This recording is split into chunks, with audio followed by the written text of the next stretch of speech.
बिस्मिल्लाहिर्रहमानिर्रहीम। अगर आपने अक्सर सुना होगा जी कि साइंसदानों ने अहराम मिस्र की खुदाई की तो उसमें से 5,000 साल पुरानी, 10,000 साल पुरानी मम्मी दरियाफ्त हो गई।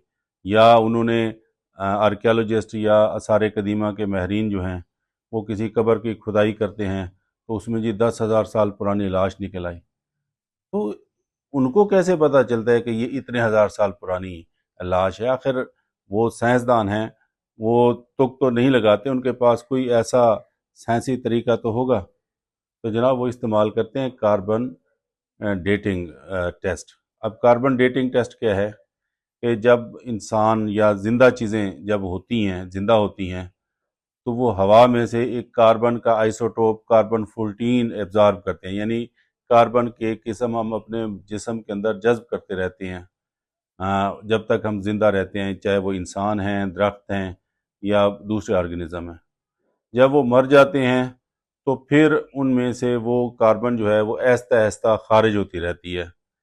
और ये एक रेडियो एक्टिव मटीरियल होता है जिसको जैसे एक्सरे वगैरह है उस तरह उसको कैलकुलेट किया जा सकता है कि कितना बच गया और कितना रिलीज़ हुआ है। तो इसी के ऊपर जो है वो उसकी उम्र का अंदाज़ा लगाते हैं। कहने को तो ये बड़ा सादा सा तरीका बता दिया जी कि वो कार्बन मैयर करेंगे तो वो हो जाएगा, लेकिन ये एक बड़ा कॉम्प्लिकेटेड टेस्ट है जिसके अंदर आपको पता होना चाहिए कि हमारी इन्वायरमेंट के अंदर कार्बन की मिकदार कम और ज़्यादा होती रही है।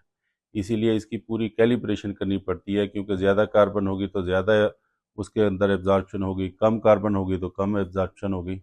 ये एक मुश्किल टेस्ट है लेकिन बड़ा ही एक्यूरेट टेस्ट है। और शिकागो यूनिवर्सिटी में 1940 में पहली दफ़ा ये टेस्ट जो है वो आजमाया गया।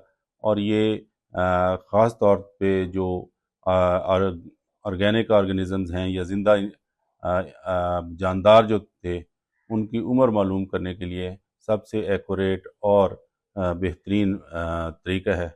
इसके साइड इफ़ेक्ट्स भी हैं लेकिन वो हमारे शार्ट का मौजू नहीं है। तो मुर्दा लोगों की उम्रें मालूम करने के लिए कार्बन टेस्टिंग का तरीका जो है इख्तियार किया जाता है। Thank you very much.